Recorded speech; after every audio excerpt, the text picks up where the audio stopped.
Bienvenue dans votre magazine Un jour, une ville, l'émission qui vous emmène chaque semaine à la découverte des villes du monde entier. Aujourd'hui, direction la capitale française, Paris. Au sommaire de cette édition, une balade insolite au cœur des catacombes, mais aussi les explications du boom immobilier ces dernières années. En deuxième partie d'édition, vous découvrirez le street art, une nouvelle forme d'art qui envahit les rues parisiennes. Et enfin, l'enquête de la rédaction sur l'homophobie qui augmenterait depuis le projet de loi du mariage pour tous. On commence tout de suite par l'enquête de la rédaction. Le cœur historique de Paris, le Marais, est connu pour abriter la communauté homosexuelle. Mais depuis le projet de loi du mariage pour tous, les témoignages d'homophobie montraient d'un cran. Alors un climat d'insécurité repose-t-il sur la communauté gay parisienne? Léa Guillaumard. Il y a 3 semaines, ce jeune étudiant de 23 ans s'est fait agresser dans le Marais. Il témoigne de sa terrible expérience. Tous les vendredis, je prenais un verre avec mon meilleur ami. Et je la quitte pour aller au métro. J'étais dans la rue, j'avais mes écouteurs. Et là, je sens qu'on me touche dans le dos. Je me retourne, là il y a 3 mecs qui me prennent comme ça et qui m'agressent, qui veulent. Enfin, ils me disent ils veulent mon portable et tout ça. C'est un racket quoi, je pensais. Et genre au bout de j'ai compris après que c'était pas vraiment ça. Les gars ils étaient venus pour casser du PD quoi. Quand ils m'ont attrapé là, ils m'ont jeté par terre, ils m'ont tabassé, puis ils m'ont dit des trucs, mais enfin. J'arrive pas trop à en parler parce que c'était vraiment. C'était même plus blessant limite que les coups. Des photos qui ont été prises le jour après, le lendemain. Après son agression, Emmanuel a porté plainte, l'affaire suit son cours. Il s'en est sorti avec 2 côtes fêlées et le visage couvert d'hématomes. J'aurais jamais imaginé que ça pouvait m'arriver à Paris en fait, ce genre de choses. C'était pour moi un endroit beaucoup plus, une ville beaucoup plus ouverte, beaucoup plus intelligente, évoluée. Et finalement, non, et ça fait peur. Depuis la proposition de loi, on sent quand même une montée de l'homophobie, mais on sent aussi, à l'inverse, qu'il y a des gens qui sont là pour nous soutenir, et puis pour nous aider dans notre cause. Regardez, il y a encore des affiches un peu partout. Des affiches qui réchauffent le cœur d'Emmanuel et qui sont présentes partout, notamment à l'association Le Refuge. Comme SOS Homophobie qui a reçu 30% d'appels en plus en 2012, l'organisme est débordé. Là où on recevait à peu près 600 demandes par an, une année normale, entre septembre et décembre, on a reçu à peu près 600 appels. Et là, depuis début janvier, on en est déjà aux 600 appels. Il y a des situations d'urgence. Entre septembre et décembre, on a eu à gérer 7 tentatives de suicide par téléphone, avec déclenchement des secours. 7 tentatives de suicide en 4 mois contre seulement 2 l'an passé, les chiffres sont éloquents. Joanne part d'ailleurs pour une énième urgence avec son collègue. Des membres de l'association sont toujours présents dans les locaux pour accueillir les jeunes en difficulté. Margot était l'une d'entre elles. Il y a 1 an, elle a fait appel au refuge et a été hébergée pendant 2 mois avant de pouvoir s'installer chez elle. Elle a quitté la maison de sa mère à ses 19 ans. À 21 ans aujourd'hui, elle n'a toujours pas revu sa famille, mais a pu trouver un logement et un travail. Voilà, là c'est chez moi. Allez-y.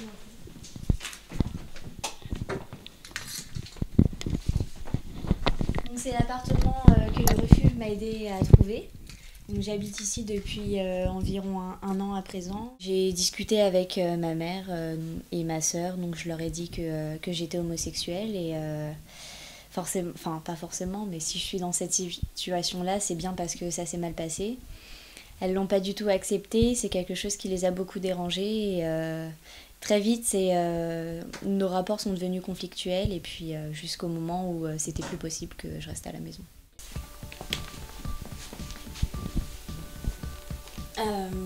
Là c'est la dernière photo que j'ai en date de ma famille et moi.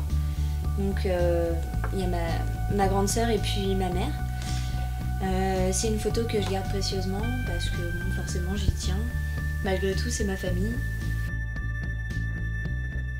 Si ce n'est avec sa famille, c'est avec ses amis que Margot s'est rendue à la manifestation en faveur du mariage pour tous, tout comme les 400 000 autres manifestants. De d'Enfer Rochereau à Bastille, ils ont défilé pour réclamer des droits et scander à l'injustice. François, mes droits, François la PMA. La manifestation s'est organisée à l'initiative de l'inter-LGBT. Caroline est l'une des organisatrices. C'est pas nous qui décidons, les organisateurs, du nombre de forces mobilisées. En l'occurrence, on est plutôt connu pour avoir des manifestations tranquilles, donc on n'a pas un déploiement énorme. On a juste renforcé la sécurité au niveau de Saint-Nicolas du Chardonnay parce qu'on a régulièrement des échanges difficiles, on va dire, à ce niveau-là. Donc il y a un gros escadron de police plus un service d'ordre. Oui, Xavier ? Oui, reste sur d'enfer parce qu'ils ont une action sur le parcours. Et donc leur camion prend le boulevard d'enfer. Ok, je m'en doutais. Par contre, ce qui serait bien, c'est que les syndicats qui sont derrière, enfin même, il faut que les deux syndicats qui sont derrière, notamment Solidaire qui a une grosse sono, prennent le boulevard Arago. Plus de forces de police déployées, mais aucun débordement lors de la manifestation. Le combat est resté pacifique malgré le sentiment d'insécurité.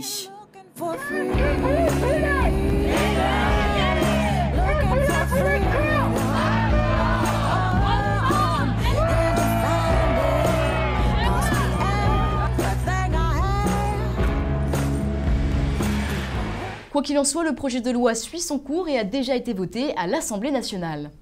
Et quand on pense à Paris, on pense à Ville-Lumière, et il faut dire que la capitale française porte bien son nom, et pourtant, il en existe une face cachée, ces catacombes. Joséphine Marcard et Maxime Van Peborg ont plongé dans les entrailles de la ville pour vous faire découvrir son côté obscur. Depuis le XVIIIe siècle, la Ville-Lumière abrite un monde souterrain, les catacombes. Avant de devenir un lieu de visite qui suscite toutes les curiosités, ces longs couloirs étaient d'utilité publique. En 1785, alors que la ville de Paris est insalubre, le cimetière des Innocents contamine tout le quartier des Halles. Le Conseil d'État décide donc de l'évacuer pour transférer les cadavres sous la ville. Aujourd'hui, près de 300 000 touristes par an pénètrent dans les entrailles de la capitale. Mais la visite officielle ne représente que 8% de la surface totale des catacombes. Pas étonnant que certains téméraires aient voulu explorer le reste. Raphaël, 23 ans, fait partie de ces aventuriers parisiens. Depuis 4 ans, il descend chaque semaine sous Paris, mais en dehors des sentiers battus. Pour lui, plus qu'un terrain de jeu, les catacombes sont aussi une source d'inspiration pour son autre passion, la photographie. Ouais, donc je suis en école de photo là en ce moment, je suis en 2e année. Et maintenant, depuis 4 ans, je descends dans les catas et je fais des photos dans les catacombes. J'avais commencé par les lieux industriels, puis ensuite les souterrains, donc le métro, et ensuite les catacombes depuis 4 ans. Un résultat impressionnant qui nécessite toutefois certains équipements. En équipement, là-bas, il fait tout noir. Donc tu es obligé d'avoir une lampe frontale, c'est mieux. Parce que quand il fait tout noir, faut s'éclairer. Ensuite, après, on va dire pour les habitués, parce que c'est plus vraiment utilisé officiellement. Ça s'appelle la lampe à acétylène ou la lampe à carbure. Grâce à ses nombreuses années d'expérience, Raphaël a pu découvrir les endroits les plus secrets des dessous de Paris, sans jamais oublier de les immortaliser.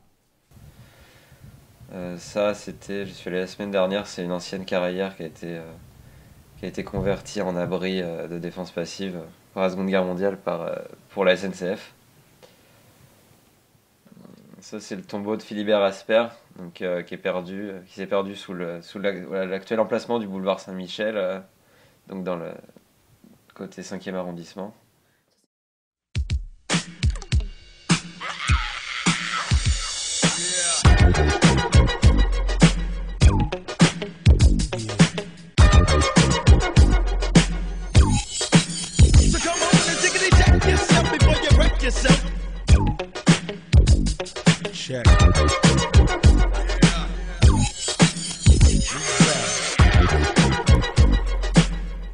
Impossible de rentrer sans guide, un rôle que Raphaël n'hésite pas à prendre pour instruire les touristes, comme les cataphiles les appellent.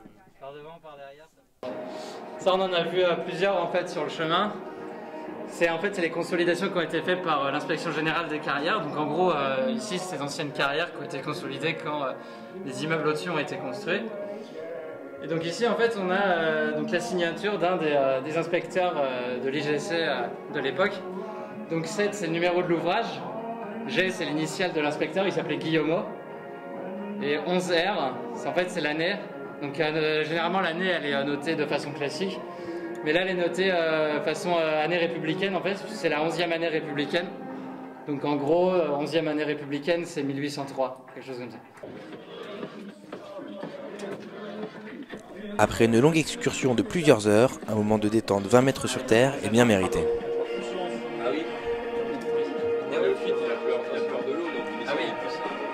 Mais Raphaël et ses amis ne sont pas seuls à s'aventurer sous les catacombes. Mathieu, un étudiant de 22 ans, est aussi un cataphile, mais dans un autre genre. Commencé à faire ça dans les catacombes, j'avais un pote en fait de lycée qui faisait ça depuis déjà quelques années. Et le mec m'a présenté ses potes comme ça en soirée, et donc de fil en aiguille, il m'a proposé un soir d'intégrer, donc c'est des groupes un peu secrets, d'intégrer ça. Et je me suis lancé là-dedans, ça avait l'air sympa et ça s'est confirmé. Là ça va faire à peu près 2 ans. 2 ans maintenant que je fais ça. Ouais, donc comme je vous disais tout à l'heure, je vais vous montrer. Donc ça c'était il y a 2 semaines. C'était il y a 2 semaines, on était 600 cette soirée. Et donc, si vous voulez, pour l'orga, on envoie les textos. En fait, on communique par texto, c'est une sorte de réseau un peu fermé. Et la date et le lieu précis sont envoyés quelque chose comme 1 semaine avant. Culture, découverte ou ambiance déjantée, les dessous de la Ville Lumière offrent de multiples facettes, toujours aussi surprenantes.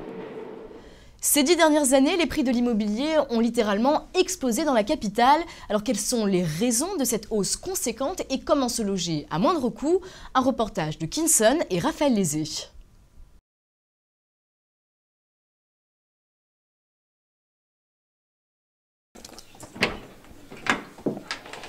Bonsoir, bienvenue. Sandy et Alexandre vivent dans cet appartement de 30 mètres carrés depuis 3 ans. Ils gagnent 4 000 € par mois et ils veulent aujourd'hui devenir propriétaires.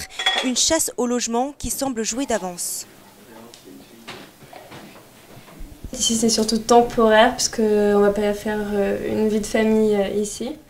C'est vrai qu'on n'est pas très mal lotis ici, hein, mais bon, il n'y a pas toujours assez d'espace et lorsqu'on va voir les agents immobiliers, on en a vu plusieurs, les prix sont toujours trop élevés et encore une fois on n'a pas l'apport nécessaire pour pouvoir acheter un appartement, quoi. Vu la situation actuelle, c'est vraiment impossible de pouvoir faire un achat nous aujourd'hui après toutes les recherches qu'on a effectuées, quoi. Le couple n'a pas les 30% d'apport nécessaires pour espérer obtenir un prêt bancaire. Ils sont pour l'heure coincés dans cet appartement qu'ils espèrent temporaire.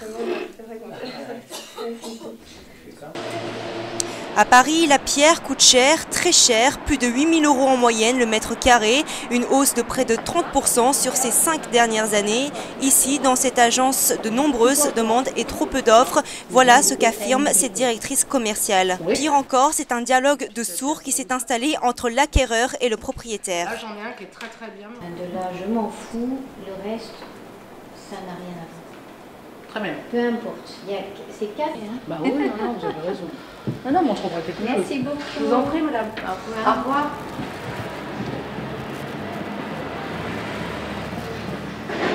Les prix sont maintenus parce que les vendeurs savent qu'il y a quand même une demande vu qu'on est dans le centre de Paris. Et ils savent aussi que s'ils se donnent 6 à 8 mois pour vendre ce bien, ils finiront par le vendre. Les agents immobiliers sont donc les premières victimes de la crise. Une agence sur 10 a fermé ses portes l'an dernier. Et pourtant, l'essor des sites internet spécialisés dans l'immobilier fait recette. Plus de 10 millions de Français préfèrent consulter en ligne les annonces. Une démarche rapide et souvent gratuite. Quelques photos en ligne seulement pour se faire une idée des lieux. Une pratique propice aux arnaques.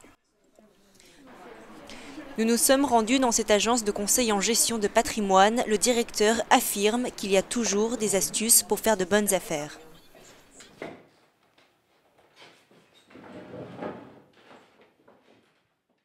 Au vu des prix de l'immobilier à Paris qui sont stratosphériques, qui sont quand même très chers, aujourd'hui il apparaît beaucoup plus intéressant de rester locataire et d'investir dans de l'immobilier locatif pour se constituer du patrimoine. Une autre solution qui existe, c'est la vente à la bougie. Alors peu de personnes connaissent ça, mais il faut savoir que dans des successions eh bien, on peut trouver des biens qui vont être vendus aux enchères. Donc ça va être des biens de toutes les catégories, de l'appartement très bas de gamme à l'appartement de luxe. Il y a aussi la vente à la bougie, une pratique peu connue de tous, et pourtant il y a un panel de choix allant de l'appartement de luxe aux biens plus modestes. La nouvelle taxe d'habitation imposée par le gouvernement sur les résidences secondaires ralentit les ventes des demeures haut de gamme, un business fructueux pour les agences de location.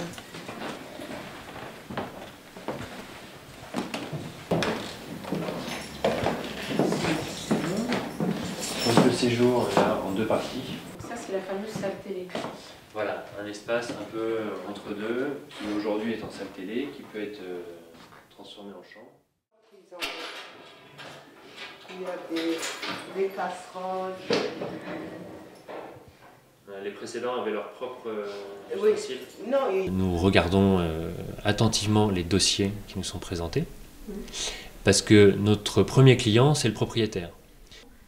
Beaucoup de gens attendent, comme le marché de la vente est un peu entre deux en ce moment, beaucoup de gens préfèrent mettre leurs biens en location. La demande est à peu près stable, avec des variations dans l'année. Il y a des périodes où il y a plus de gens qui recherchent. En revanche, l'offre grossit en ce moment. Le loyer de ce duplex, situé à quelques pas de l'Assemblée nationale, vaut 4 000 € par mois. Le nombre d'adeptes à la location saisonnière ne cesse de s'accroître. Notre chroniqueuse Kinson vient de nous rejoindre sur le plateau et très peu le savent, mais les légendes ont bel et bien existé à Paris et dans des lieux que nous connaissons tous.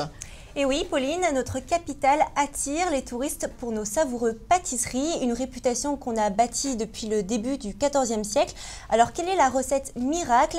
Eh bien, sachez que tout a commencé en plein cœur de l'île de la Cité.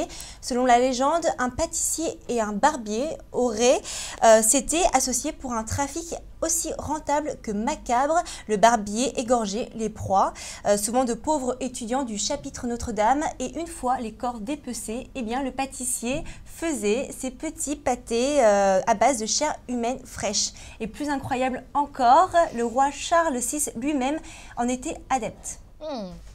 Une histoire un peu macabre. C'est des petits fours un peu spéciaux. Oui, bon alors Kim, tout à l'heure, nous parlions des catacombes de Paris. Vous avez fait un détour par les égouts parisiens. Et oui, aujourd'hui, les égoutiers sont plutôt habitués à croiser des rats dans les égouts, mais sachez que dans les années 80, au niveau du tunnel Pont-Neuf, c'est un drôle de passager que les pompiers d'époque ont rencontré dans les tunnels. Devinez. Un ragondin? Presque. Un bébé crocodile, et oui, ça arrive. Un bébé crocodile mesurant près d'1 mètre. Après l'avoir attrapé, les spécialistes ont donné leur verdict. Il s'agissait d'un crocodile du Nil. Personne ne sait comment il atterrit en bas, mais en tout cas aujourd'hui, Éléonore, et oui, c'est son nom, coule des jours heureux en Bretagne. Et oui, parce que sachez qu'un crocodile a une durée de vie en moyenne de 100 ans. Donc si les égoutiers ne l'avaient pas trouvé, on se serait retrouvé avec un énorme crocodile dans les égouts de Paris. C'est probable. Alors l'Opéra Garnier connaît lui aussi sa petite légende, Kim. Alors vous connaissez peut-être la légende du fantôme de l'Opéra Garnier. Mais alors qui est ce personnage qui, si je crois bien, il existe toujours sa loge qui était la numéro 5. Exact, Pauline. Le drame a eu lieu un soir d'octobre. Un jeune couple pris au piège dans l'incendie du conservatoire. La fiancée en est morte. Le pianiste en question, inconsolable et défiguré, aurait trouvé refuge dans les souterrains de l'Opéra Garnier, alors en pleine reconstruction dans les années 80. Il séjournera jusqu'à sa mort et aura consacré la fin de sa vie à l'achèvement de son art. Son corps n'a jamais été retrouvé, mais l'histoire va faire le tour du monde avec le célèbre roman de Gaston Leroux, Le fantôme de l'opéra. Mais plus étrange encore, Pauline, une jeune chanteuse soprano, Christiane Daré, aurait rencontré le fameux fantôme de l'opéra. Elle deviendra même sa favorite et il lui aurait donné des cours de chant sous le nom de l'ange de la musique. Cet amour platonique aura empêché la jeune femme d'épouser le vicomte de Chagny. Une belle histoire quand même pour finir la chronique. Bah alors attention, si vous allez dans l'Opéra Garnier, peut-être que vous croiserez le fantôme. Merci beaucoup. Ça tombe bien, je suis célibataire. Merci beaucoup, Kim. Merci. Après une courte page de publicité, nous retrouverons notre chroniqueuse Julie Ménard et ses sorties insolites. Et vous découvrirez également le street art qui se développe dans les villes de la capitale. C'est tout de suite dans Un jour une ville.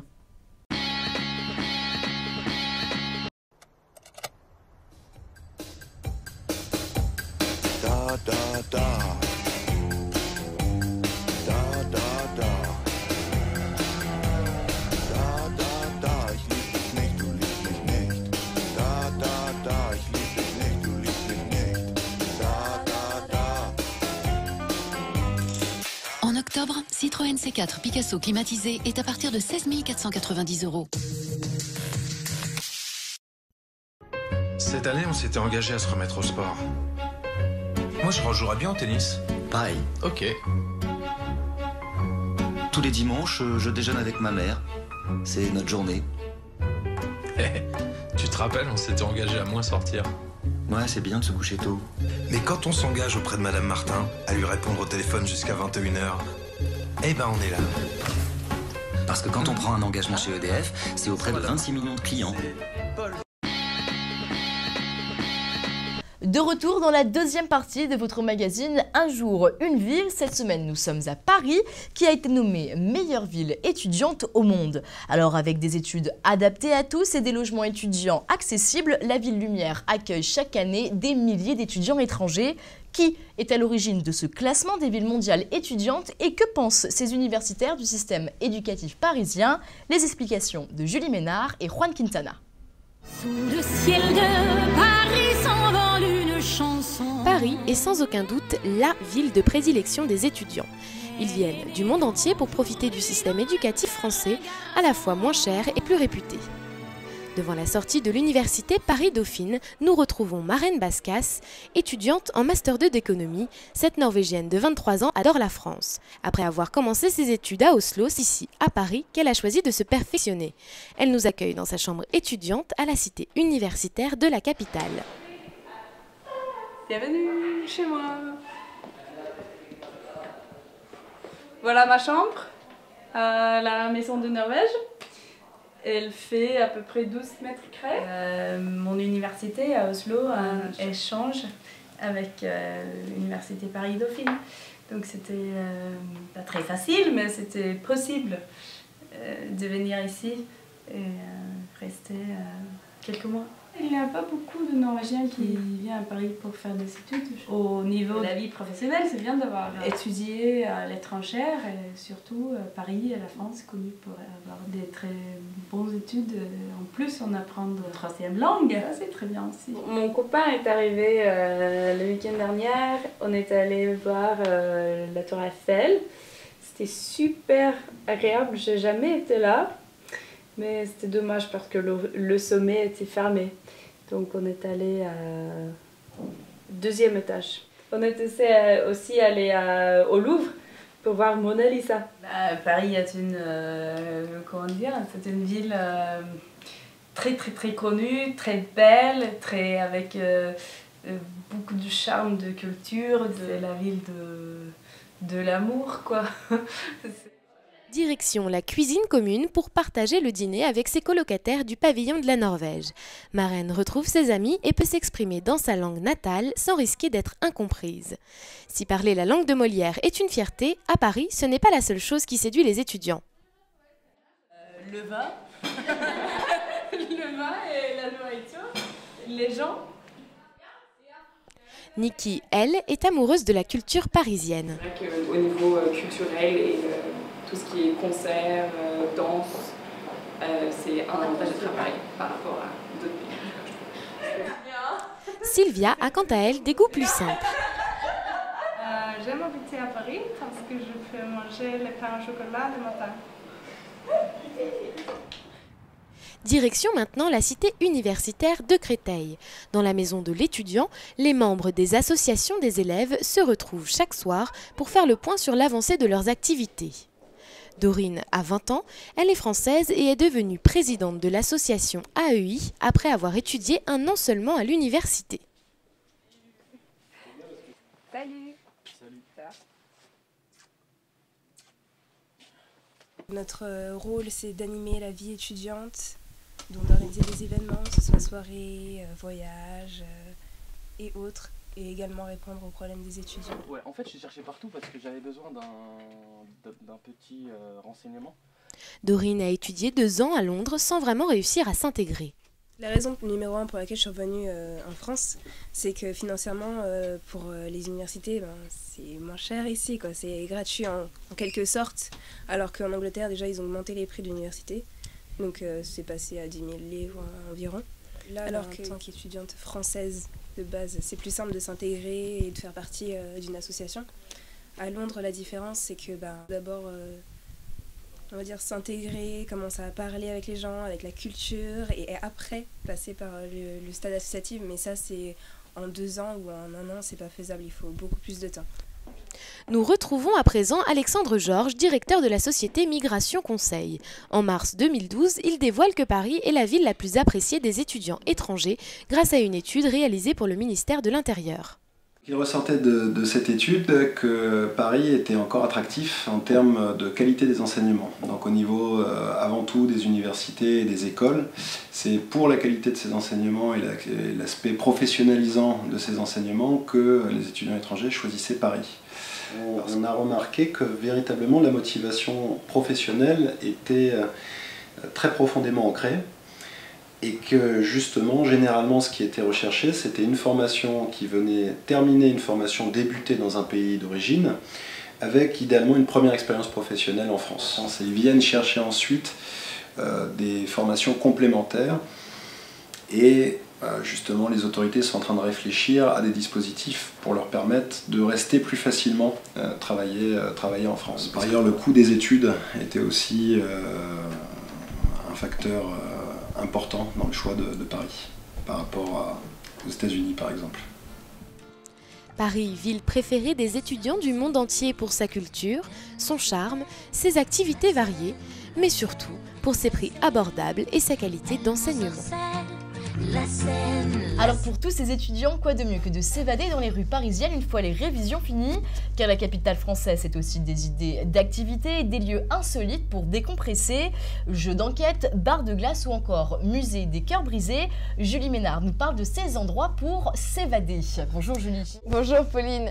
Alors oui, aujourd'hui je vais vous parler des endroits les plus improbables de Paris. Et on commence tout de suite avec le Ice Cube, qui est un bar totalement de glace. Le sol, le bar, les verres sont en glaçons. Vous pouvez assister à une session de 30 minutes dans ce bar pour 38 €. Alors certes, c'est une séance un petit peu courte, mais pour ce prix, vous avez le droit à 4 cocktails différents à base de vodka. Les gants et la doudoune sont fournis à l'entrée du bar. Il est ouvert du mercredi au samedi de 19h à 1h30 du matin. Alors si on vient de vivre une rupture amoureuse et qu'on a envie de s'en remettre, qu'est-ce que vous nous proposerez, Julie? Alors, pour se remettre d'une relation difficile, ce que je vous propose, c'est le musée des cœurs brisés, un concept mis en place par le centre culturel du 104 et qui a pour but de créer un musée éphémère en collectant les objets dont les personnes nostalgiques veulent se débarrasser après une rupture difficile. Alors c'est un bon moyen de faire son deuil après une relation et puis exposer le caleçon de son ex, ça fait toujours plaisir.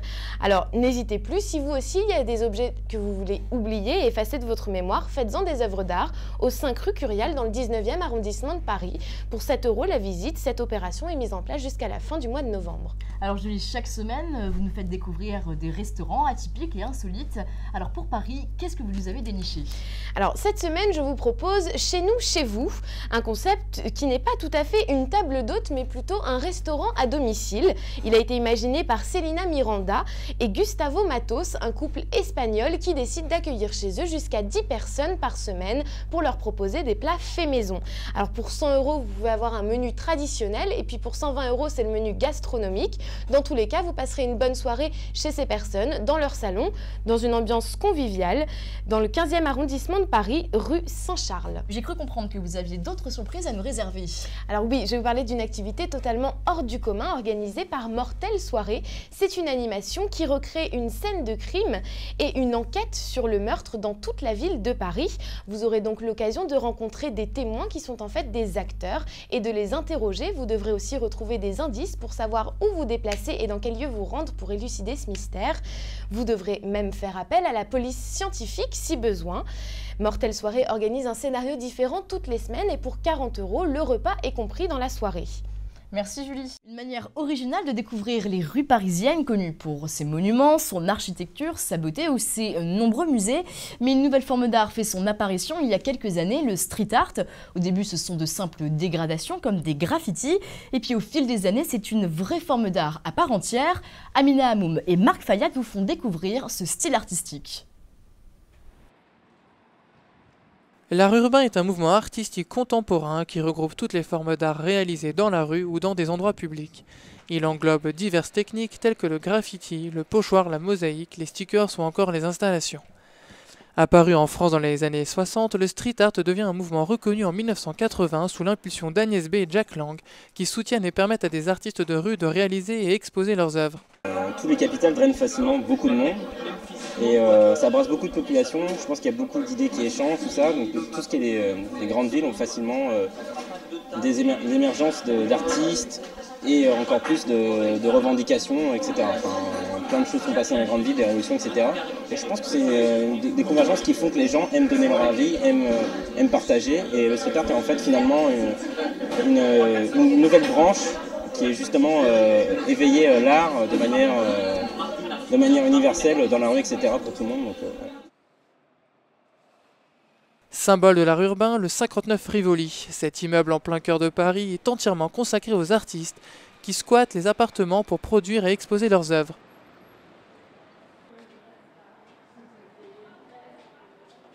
Là, par exemple, derrière moi, ce sont des portraits du noyau dur, des artistes qui sont là en permanence et qui a été fait il y a environ 2 ans par les artistes du noyau dur. Après, il y a aussi des artistes en résidence qui font des choses. Par exemple, ce que vous voyez juste au-dessus là, c'est un escalier qui a été peint par un artiste qui était à l'époque en résidence et qui est parti depuis. De toute façon, le fait qu'il y ait des œuvres partout dans le lieu témoigne du fait qu'il n'y a pas assez de surface pour les artistes dans cette ville pour s'exprimer. Donc on s'exprime partout. Dès qu'il y a un moindre mur, on s'exprime. Le statut juridique du street art reste complexe, toute œuvre réalisée sans l'autorisation du propriétaire du support est privée de droit d'auteur. Né et reconnu dans la rue, vandale et iconoclaste par essence, le street art délaisse de plus en plus les murs de la ville. Ils se sont dit que cet endroit était intéressant pour même le tourisme artistique, tout simplement, entre Beaubourg et le Louvre. C'est une alternative à l'art, dans le sens où le Louvre, ok, c'est super, je critique pas, mais bon, la plupart des artistes sont morts. Le Beaubourg, non, mais bon, la plupart des artistes sont pas là, et puis c'est que des artistes connus. Et ici, au moins, j'ai une parité, il y a autant d'hommes que de femmes, puis on est vivant, quoi. C'est un endroit très très favorable au travail de création. Parce que c'est joyeux, c'est vivant, il y a plein de gens différents, plein de choses différentes, il y a des gens qui font des choses, il y a des gens qui passent et c'est assez motivant.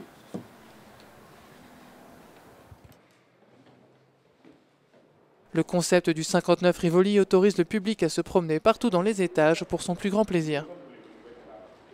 Je trouve ça génial de profiter d'un lieu aussi magique, dans un quartier chic. Voilà, laisser les jeunes s'exprimer, moi j'adore, quoi. J'ai dit encore, quoi. C'est bien, c'est vraiment super.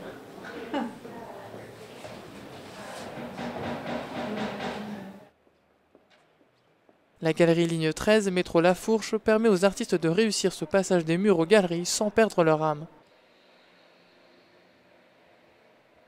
Il sort de l'illégalité pour entrer par la grande porte dans les maisons et les galeries, les institutions et les collections.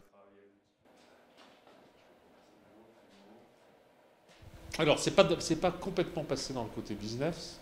Enfin, ça dépend pour qui, parce que certains ont des codes qui leur permettent d'être reconnus en tant qu'artistes contemporains. Mais bon, si quelqu'un, un galeriste, collectionneur ou tout simplement un agent d'artiste, décide que cet artiste-là a une très grande valeur commerciale et veut l'aider à rentabiliser son art, certains vont y être sensibles.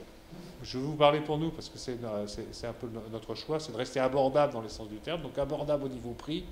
Ça veut dire qu'en gros, ici, vous pouvez acheter une œuvre à partir de 100 €, mais ça peut aller jusqu'à des sommes de plusieurs milliers d'euros, on va dire. Le nouveau défi n'est plus d'être reconnu par l'audace à braver l'autorité, mais par l'audace picturale, le style et le talent. La mairie du 20e arrondissement consacre un budget et des murs de l'Est parisien pour mieux faire connaître et valoriser cette pratique artistique. Paris, ville des arts et de la mode, reste le meilleur terrain de jeu des street artistes pour s'exprimer.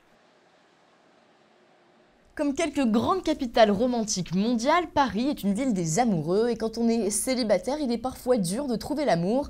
Il y a donc là un réel marché des célibataires sur lequel se sont ruées des entreprises, de mythiques au pasta party, des agences matrimoniales au cours de séduction dans la rue. Tout est possible.